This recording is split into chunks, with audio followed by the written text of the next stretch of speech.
Welcome to This Explainer. I am so thrilled to have you here.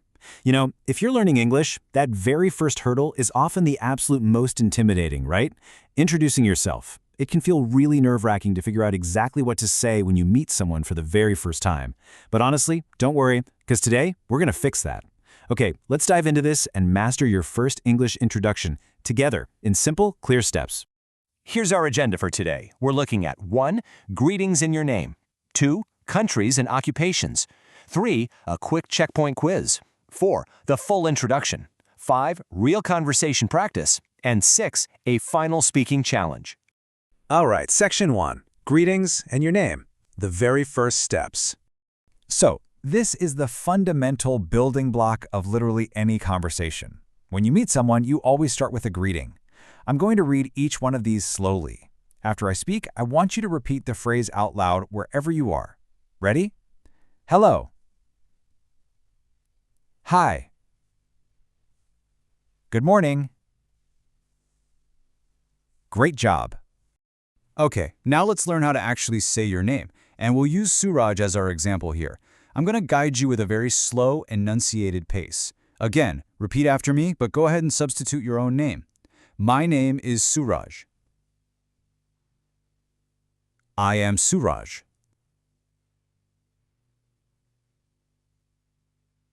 Excellent. Saying it out loud like this trains your brain and your mouth. Now you might be wondering about a really common trap. A huge beginner mistake is trying to introduce yourself by saying, myself, Suraj.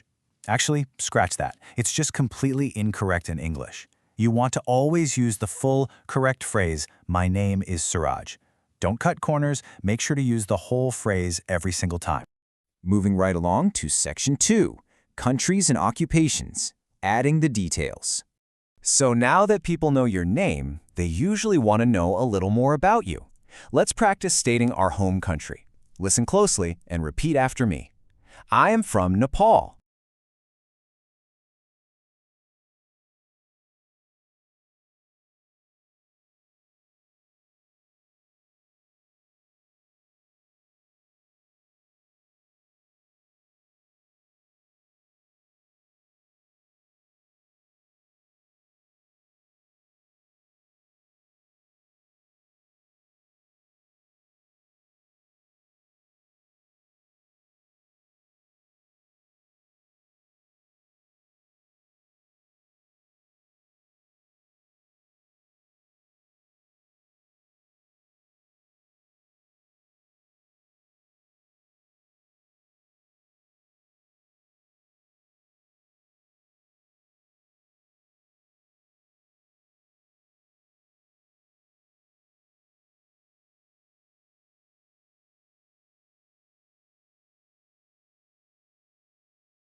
So now that people know your name, they usually want to know a little more about you.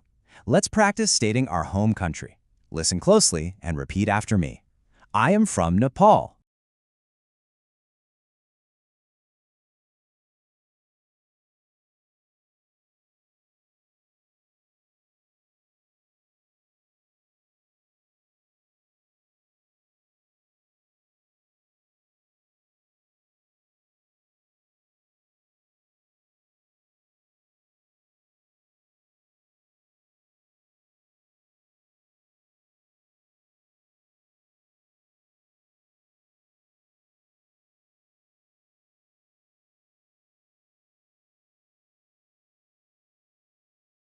I am from India.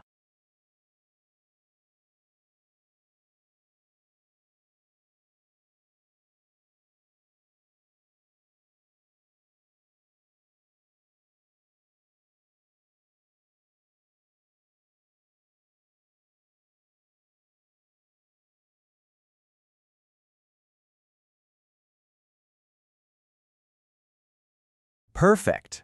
And obviously, you can swap in Kenya, the Philippines, or literally wherever you call home.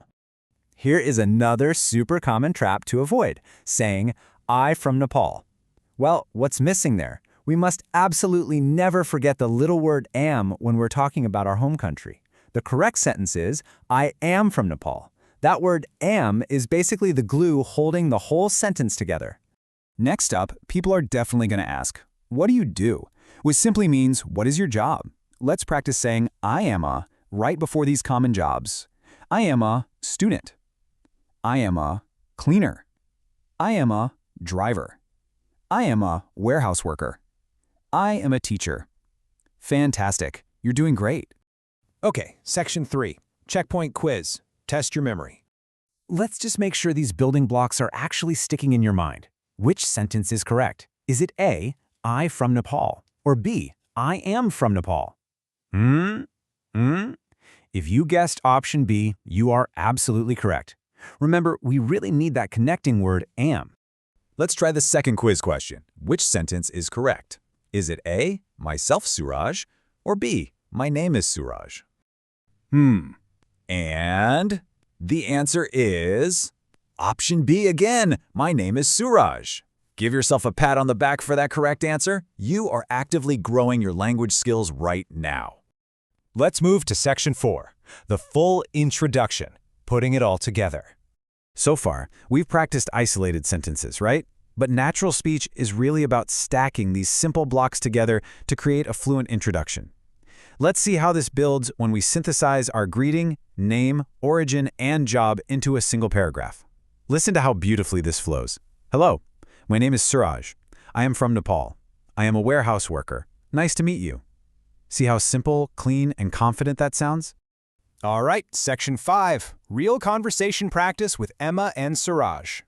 Because introductions don't just happen in an empty room, right? They happen with other people.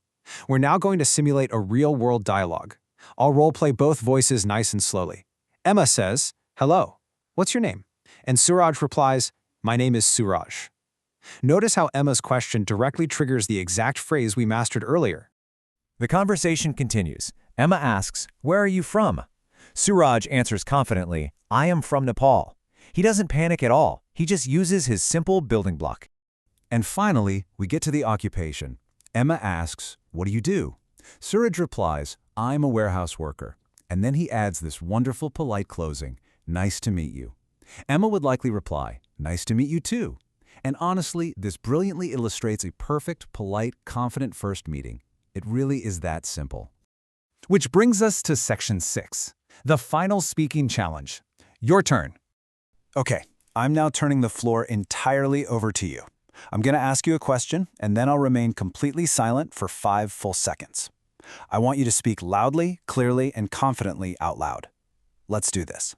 Question 1. What's your name?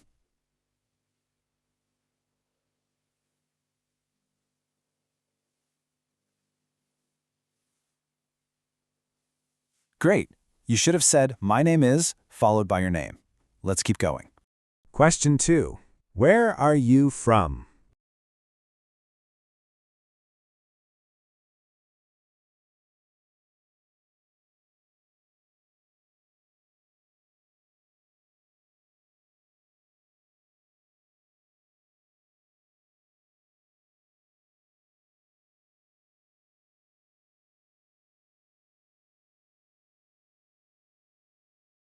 Awesome.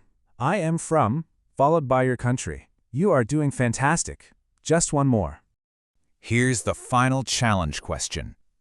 What do you do?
Excellent. I am a, followed by your occupation. You just successfully completed a full English introduction entirely by yourself. You have officially mastered greetings, your name, your origin, and your job. I sincerely congratulate you on completing this explainer.